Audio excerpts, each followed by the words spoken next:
So you guys already saw, pretty easy to see, right? New rear brakes are here. So the car still has the old NA brakes on it currently, which we'll go over and show you in a second. So I went with, the setup is 330 millimeter rears. These are just 4 pots. I went with the smallest set we could for the rear, because it's already a pretty big brake, right? It's already a pretty good size pad and everything else. So yeah, I didn't feel like I needed to go much bigger than this. I wanted to be able to match now. Again, did the typical black hat, and with the Mark 4 Supra, so get this out, the drum e-brake is built in, which they do include, and the drum e-brake on this is actually steel. It's not an aluminum hat on the backside. That's why it's 2 pieces, because this is aluminum, but the backside piece is either, I forget, not anodized, but something coated, so the outside edge of it won't rust. But yeah, that takes care of it. So if we go over to the car, currently, we can see the front has the brakes in the front, and they have not discolored. They look fucking phenomenal, to be honest. Actually a little dirty right there, or maybe that's a chip for me. But these are 3.5 years old now. Got a little bit of dirt on them there. Washed the car the one day and haven't driven it since. But this is the rears currently. Yeah. So it's been driving me nuts. I could have just painted the hub, but the brakes have been making noise, and it just hasn't matched. And it's, lack of better words, always kind of driven me nuts. It just doesn't look that great. So I've decided that I'm going to swap it out. Now, the one thing it does suck that I didn't do, because I had NA rear brakes on, I got to cut that rear dust shield off. So that dust shield you see there, I'm going to have to do that. So when I pull the brakes, pull everything off, I'm going to have to tape off the car, tape everything around it, even the suspension here, just to make sure I don't get all that. Because unfortunately, unlike the fronts, to actually unbolt that, you've got to take apart the whole entire hub, take apart a lot of pieces to get to that, take off where the e-brake stuff is. It's a real pain in the butt. Sucks. But it is what it is, to really get apart. And then you need the actual back shield part still, because that's what actually holds the e-brake in. I think the one video I did a while ago shows that. So yeah, let's get into this. I won't be able to do it today, but at least we have the start of the video showing those, because I still have this, and I want to do this on the lift, because I'm also going to do this part. I'm going to replace all the brake line, the whole way to the rear. So this was a piece I actually made for my car, because I replaced it all. So I'm going to make custom hard lines the whole way to the rear of the car, and I'm also going to be adding a PHR proportioning valve, because I feel like the fronts are doing way more work than the rears. The rears are doing way more work than the fronts, and I want to make sure that's not happening. Like, it's proportionally getting distributed, because I've got 8 pots up front. I've only got 4 pots, or a single pot really, in the rear right now. And it's not working out. So I want to get that updated, and hopefully this fixes it. Again, a little bit better distribution and brake a little better. So the car has factory brake lines on it. It runs 2 lines to the back. I split it up front. I'm going to get rid of that split, run 1 single line the whole way to the back, because I'll split it at the rear just like the factory does, and just make my life a little bit easier. Plus, the line is a little crusty. Once we get up under the car, you'll see that.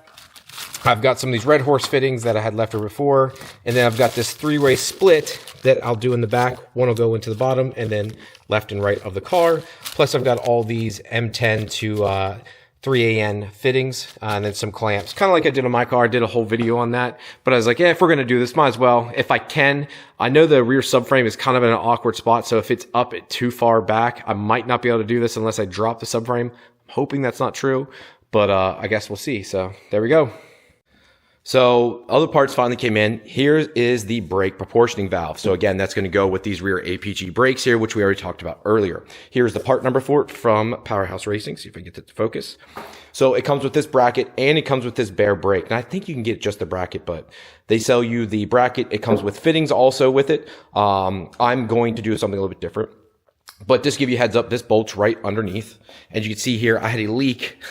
That's why I'm draining it out. I actually had it all plugged off because I didn't want to drain the fluid out to keep everything together. Well, as you can see here, it was leaking. I just had this painted 2 years ago, and it was leaking from it sitting like this. The top cap was leaking out. My own fault, so I got to get this whole thing repainted.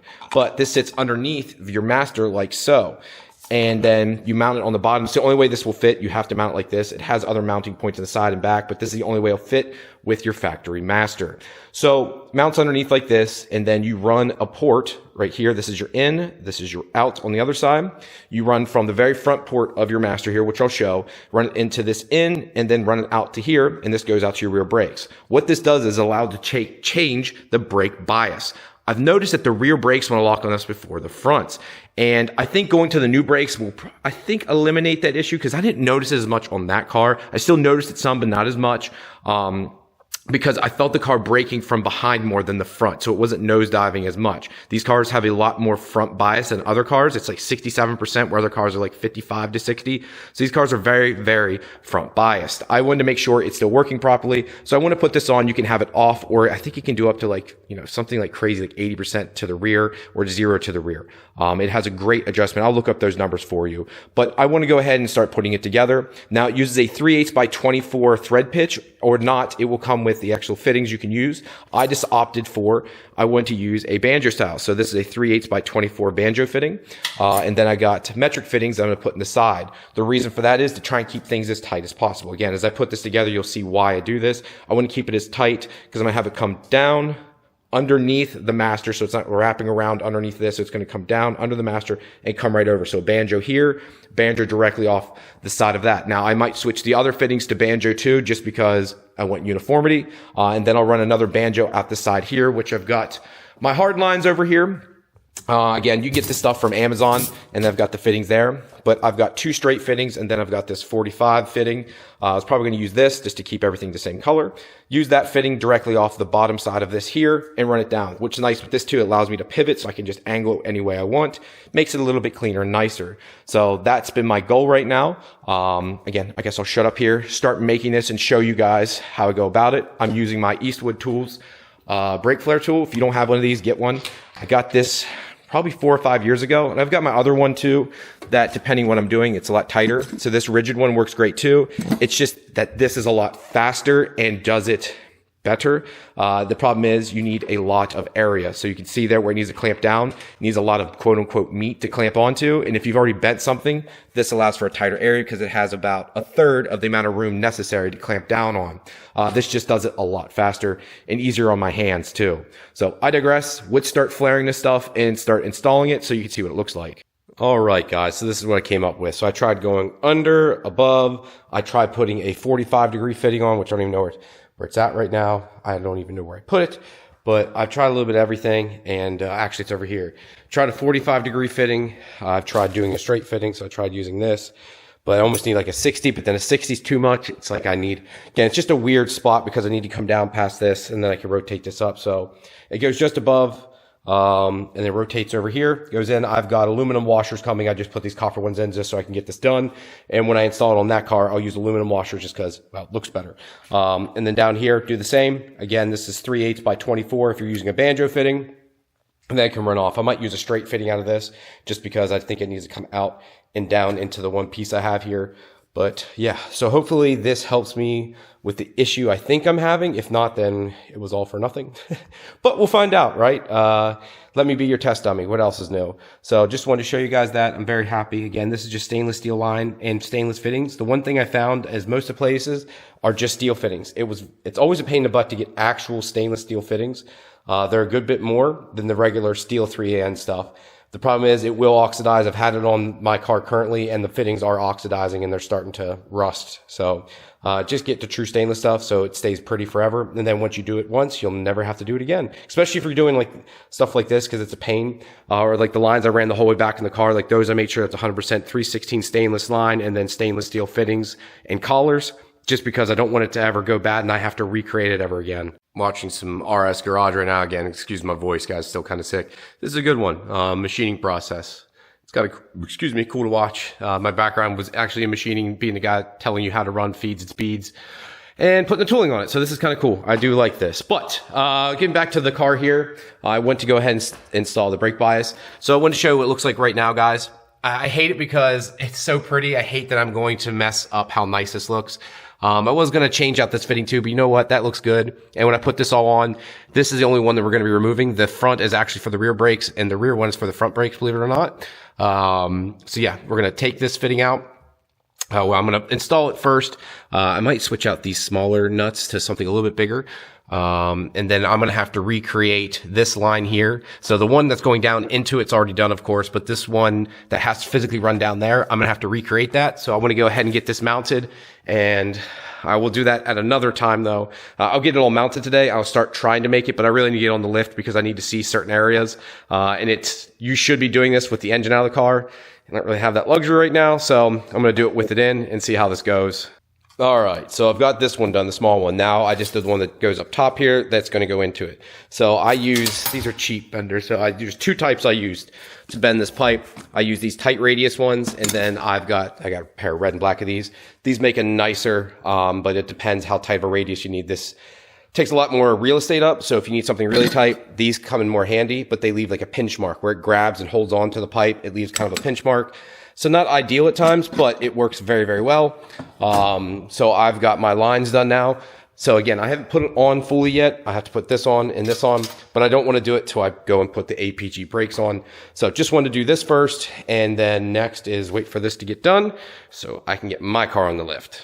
All right, so I've got all the APG brake stuff sat out here, guys. So this is just for the rears. These are 4-pot rears with a 330 millimeter rotor. I don't do a giant rotor in the back just so I can go down to a smaller wheel and tire setup one day if I need to, and to do the smallest caliper they have too. Again, I say small, but as you can see, compared to my hand, they are massive. And again, we're sticking with the Tiffany blue. I went ahead and made the brake lines for up front for the brake bias, for the Powerhouse Racing brake bias setup. Again, the whole kit comes with every part, new brake lines, fittings, everything you need. And they do incorporate the e-brake into it, like as should.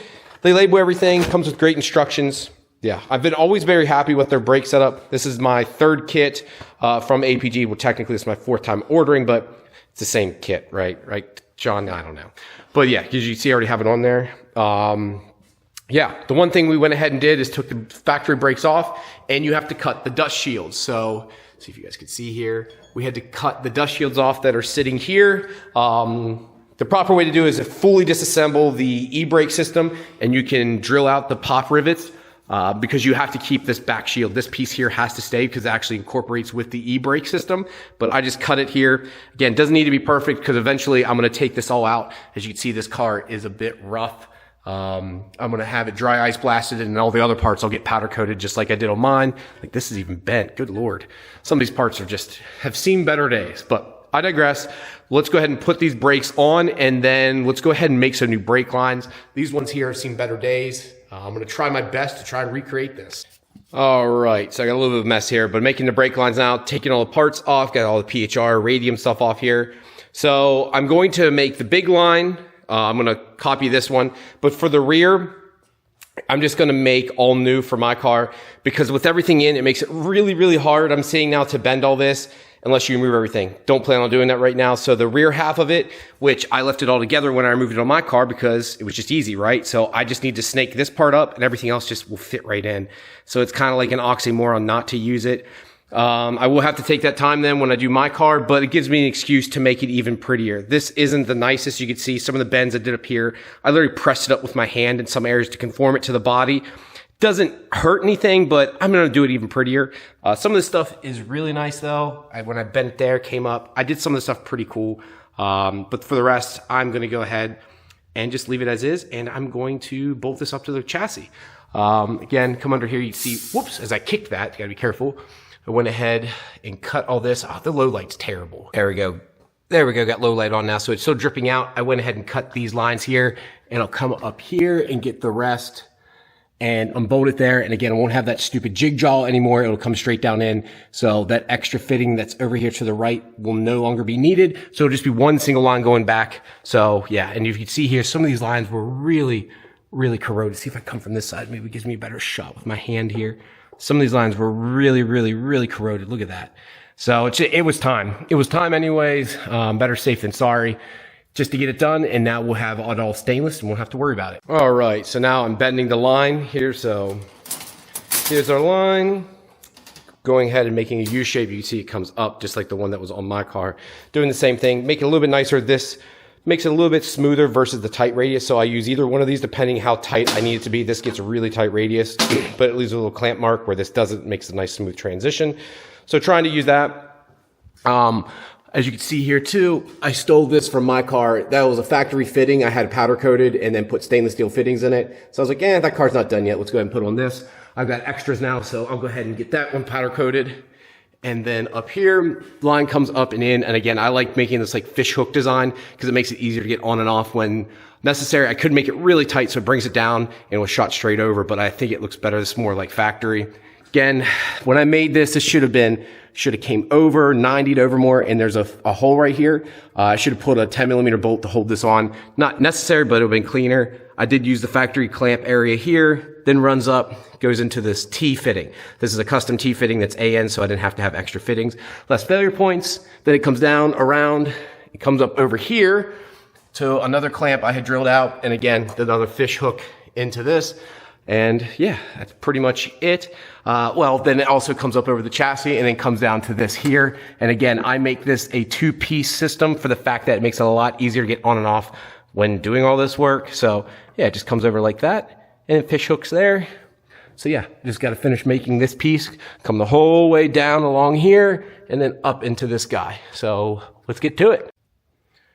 So nothing ever quite goes as planned. I was bleeding the brake lines the first time around, and I made all those lines and they leaked. It turns out my Eastwood brake line tool is the 37-degree flare tool is worn out from me doing so many, because all the lines leaked. When I mean all the lines, every single end of every line except one leak that I just made. And I've never had that issue. I've had one leak just because of me being an idiot, but apparently the tool's worn out. I had to actually use one of my old tools, reflared them all, and when I reflared every single one, 0 leaks this time around. So the tool's worn out. That kind of sucks. So you guys didn't get to see as much because I pretty much spent 2 days re-bleeding this thing over and over. Thank God I do have a power bleeder, so I don't need other people. So it just literally forces pressure through, which is kind of nice because I can just put pressure on it and then just wait. And I just took a white blue paper towel like that, and you just keep feeling around and see if there's any wetness. And I kept getting wetness around certain areas. And it was driving me nuts. It sucks, but it is what it is. The one good thing is, though, look at that. That looks beautiful. I'm very happy with everything now. I'm excited to test this out, but unfortunately it is freezing cold. Still crappy here up north. The rear brakes do look good too. Again, big shout out to APG for the brake setup. I wish the calipers, or not the calipers, but the actual rotors would stay black like that. But you know, that's not going to happen. So see how this helps me with braking. The one thing I noticed, it doesn't squeal anymore. My old brakes, no matter what, would squeal when I go into drive or reverse. I think the rotors were warped. They were the cheapest Rock Auto specials you could get, again, with NA brakes. I think they had been damaged at one time, because I had like this constant clicking issue too that I thought was the brakes. I replaced the one axle and I kept getting a clicking. And mind you, I've replaced the transmission, the drive shaft, the diff is different. And I replaced one axle and now the brakes. The only thing I haven't done is done the wheel bearings, which feel fine, and then one of the axles. And if I have to, I'll do the other axle yet. Then that leaves just the hubs. And if that doesn't fix, I don't know, because it has coilovers on it now. All that's been replaced, and the actual hubs on a Mark IV you have to reuse, because they don't just sell that assembly. So hoping that issue goes away too, because I would get like a feeling, and actually replace the diff. This is my second diff actually, because I blew up one of them. So I'm hoping that fixes it. Figured might as well put the car back in the lift too, because one, I want to finally install these Red Horse hoses and fittings. Lifetime guarantee on this, even for the color, which I didn't know about. Again, they didn't leak, I didn't have problems, but Kevin over at Red Horse had noticed that my fittings were faded, and he's like, hey, we fixed the anodizing, we've had issues with it for years, and they said supposedly they had fixed the issue. So they went ahead, pre-made these for me too. Hey, they just asked me for a certain length, where to measure it from, gave them that, and it's like, boom, perfect. So I was like, man, that made my life easy. I didn't even have to assemble them. This isn't so bad to do. It's a 20 in where it gets a bit rough. And yeah, they did a really great job. On top of it, I went ahead and installed these Phase 2 Motor Trend clamps. So I had like this, the crappiest eBay style clamps on here. And again, I did boost leak test it, and it wasn't hateful, but there was these leaks I would get every once in a while. With these, which I've been running on my 6-speed car, I never got leaks with. These are really impressive. I am a big proponent of standard worm clamps, like literally just regular worm clamps, and a proper 3-ply or 4-ply coupler. They work, and they're a lot easier to work with 9 times out of 10 than the quick clamps. These supposedly can't hold as much boost, but I've seen guys make, 70, 80 pounds with a proper clamp on it and a proper, rubber grommet. It seems to be fine. So yeah. And again, those just are a lot easier to work with too. They're a solid aluminum piece, and they don't have a pinch area. This actually has a sleeve in it here. Can you even see it? There's like a sleeve in here, so this actually rolls inside of it, so it doesn't create a pinch area, unlike not a worm clamp, what is the other one? T-bolt, where it creates like a pinch point. So this eliminates that issue. I did on both sides here. I was just like, you know what, let's go ahead and do it. The car's up here. Let's clean up some boost leaks, anything I might have. And yeah, so next I'm going to do is do a leak down, and then also replace this. Fuel one I don't mind, because fuel just dries up, right? Doesn't really make a mess per se. I hate dealing with coolant. Thank God this is the top one and not the bottom one, but I absolutely despise dealing with coolant, so I'm going to try and find a way to put as many rags as possible under this thing so I don't make a mess. And here is the new one, and here's the old. So without direct light, you can't see as bad, but see how purple that is? It looks brownish purple in the light, and it was actually leaking out the back side of it too. So this side wasn't, but you can see they literally got the length. I think it might be a Scotia maybe? Actually, no, it's like dead on. So yeah, I'm going to untwist it here. I've got a bucket underneath of it, and then I'm hoping I can dump it out this way. There's a bucket below, so I don't dump much on the engine over here. So I'll try my best. We'll see how this goes. And there we go. That is much better. Nice black fittings again. The one thing they did change too is this is a swivel style fitting.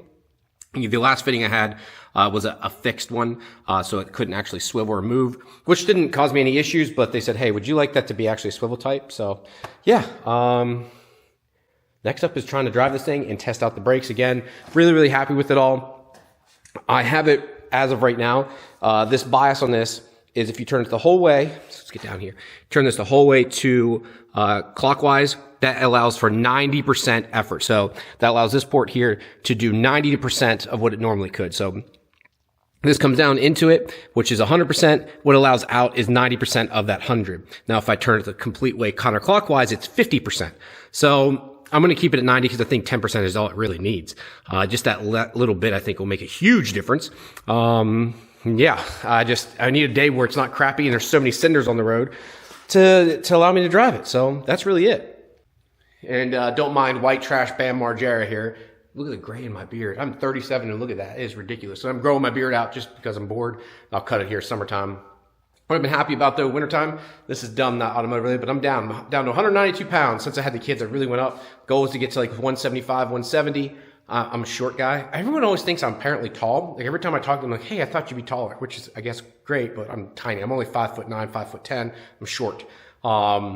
So I'd like to get down a little bit in weight and help me probably fit in the driver's seat better. Next thing I want to do too, if I can get another car in here, is I'd like to get some Recaro Sportsters.